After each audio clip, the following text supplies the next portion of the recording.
بسم اللہ الرحمن الرحیم۔ السلام علیکم ناظرین، محمد انس اسلامک سٹوری میں ہم آپ کو خوش آمدید کہتے ہیں۔ میدان کربلا میں خیموں میں آتش زدگی۔ حضرت امام حسین نے اپنے خیموں کو اس طرح سے باندھا تھا کہ فوجی ایک رخ کے سوا کسی سے طرف سے حملہ نہیں کر سکتے۔ ابن سعد نے اس خیال کے تحت ہر طرف سے حملہ کیا جا سکے یہ حکم دیا کہ خیمے اکھاڑ دیے جائیں۔ کوفی جب خیمے اکھاڑنے کے لیے آگے بڑھے تو امام علی مقام کے کچھ جانثار خیموں کے اندر آ گئے اور خیموں کی طرف آنے والوں کو، اکھاڑنے والوں اور لوٹ مار کرنے والوں کو تلوار اور نیزوں سے ہلاک کرنا شروع کر دیا۔ ابن سعد نے جب اپنے ساتھیوں کی ہلاکت اور ناکامی دیکھی تو حکم دیا کہ خیموں کو جلا دیا جائے۔ چنانچہ خیموں کو آگ لگا دی گئی اور وہ جلنے لگے۔ حضرت امام حسین نے دیکھا تو فرمایا کہ ان کو خیمے جلانے دو، تب بھی وہ چاروں طرف سے حملہ نہیں کر سکیں گے، کیونکہ پہلے خیمے حائل تھے، اب آگ جل رہی ہے۔ چنانچہ ایسا ہی ہوا، یزیدی لشکر آگ کے حائل ہونے کی وجہ سے پشت سے حملہ نہ کر سکا۔ شمر نے حضرت امام حسین کے خیمے میں، جو کہ دوسرے خیموں سے ذرا الگ تھا اور جس میں خواتین اور بچے تھے، نیزہ مارا اور ساتھیوں سے کہا کہ اس خیمے کو آگ لگا دو اور جو اس خیمے میں موجود ہیں ان کو بھی جلا دو۔ حضرت امام حسین نے جب یہ دیکھا تو پکار کر کہا، او ذوالجوشن کے بیٹے، تو میرے اہل بیت کو آگ میں جلانا چاہتا ہے، خدا تمہیں آگ میں جلائے۔ شمر کے ساتھیوں میں حمید بن مسلم نے شمر کو روکا اور غیرت دلائی کہ تیرے جیسے بہادروں کا عورتوں کے ساتھ ایسا سلوک کرنا نہایت شرمناک ہے۔ خدا کی قسم، تمہارا مردوں کو قتل کر دینا بھی تمہارے امیر کو خوشی کرنے کے لیے کافی ہے۔ مگر شمر نہ مانا اور جب اسے شیس بن ربی نے روکا تو وہ اپنے ارادہ سے باز آیا۔ اولاد عقیل کی شہادت۔ حضرت عبداللہ بن مسلم بن عقیل نے امام علی مقام سے راہ حق میں سر کٹانے کی اجازت طلب کی۔ آپ کی آنکھوں میں آنسو آ گئے۔ فرمایا، بیٹا، میں تمہیں کیسے اجازت دے دوں؟ ابھی تمہارے باپ کی جدائی کا غم میرے دل سے نہیں مٹا۔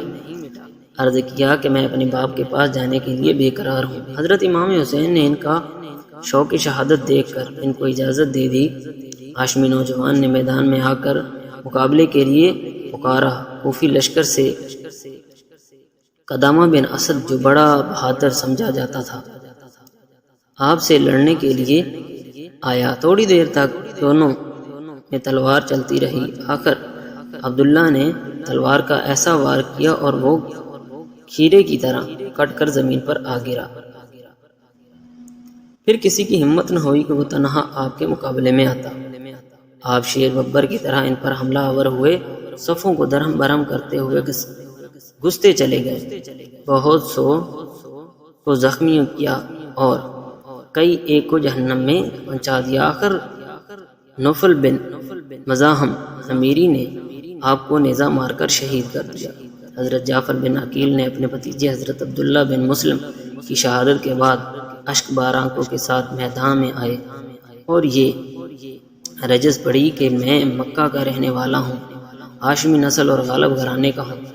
بے شک سارے قبیلوں کے سردار ہیں اور حسین تمام لوگوں میں سب سے زیادہ پاکیزہ ہے۔ پھر آپ نے لڑنا شروع کیا، بہادری کے ایسے جوہر دکھایا کہ بہت سے یزیدیوں کو جہنم رسید کیا اور خاک میں ملا دیا۔ دشمن جب ان کا مقابلہ تلواروں سے نہ کر سکے تو چاروں طرف سے گھیر کر تیروں کی بارش کر دی۔ آخر عبداللہ بن عزرا کے تیر سے شہید ہو کر آپ پشت برین میں جا پہنچے۔ حضرت عبد الرحمن عقیل اپنے بھائی کو خون و خون میں لت پت دیکھ کر بے چین ہو گئے اور بھوکے شیر کی طرح کوفیوں پر جپٹ پڑے۔ صفوں کو درہم برہم کر دیا اور دشمنوں کے میدان کو خون سے لالا زار بنا دیا۔ آخر عثمان بن خالد جہنی اور بشر بن سعود ہمدانی نے مل کر آپ کو شہید کر دیا۔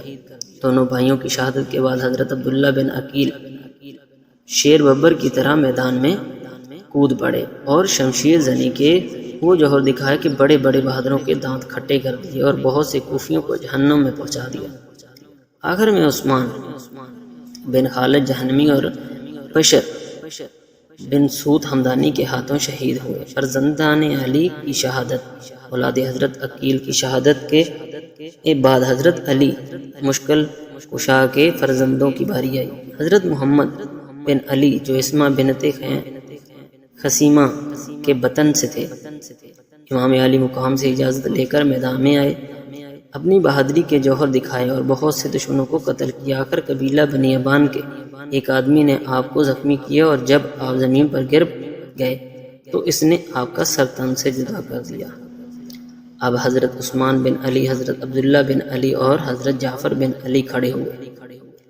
حضرت علی کے تینوں یہ فرزند ام البنین کے بطن سے تھے۔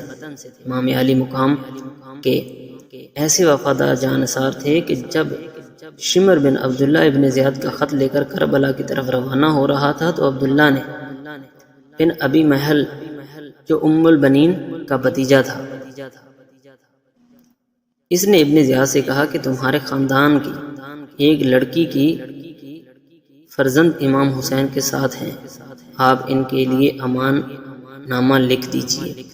ابن زیاد نے ام البنین کے چاروں فرزند حضرت عباس اور ان تینوں حضرات کے امان نامہ کے لے کر ان تینوں حضرات کے پاس پہنچا اور کہا، آپ کے ماموں زاد بھائی نے آپ کے لیے ابن زیاد سے امان نامہ لکھ کر بھیجا ہے۔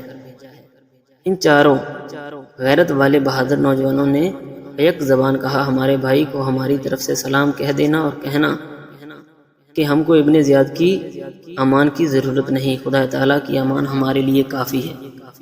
شمر ذوالجوشن ام البنین کے خاندان کا ہی آدمی تھا۔ ابن زیاد کے خط عمر بن سعد تک پہنچانے کے بعد اس نے بھی جماعت حسینی کی طرف کھڑے ہو کر آواز دی کہ ہماری بہن کے بیٹے کہاں ہیں؟ انہوں نے کہا کہ ہم سے کیا کہنا چاہتے ہو؟ اس نے کہا کہ تم لوگوں کے لیے امان ہے۔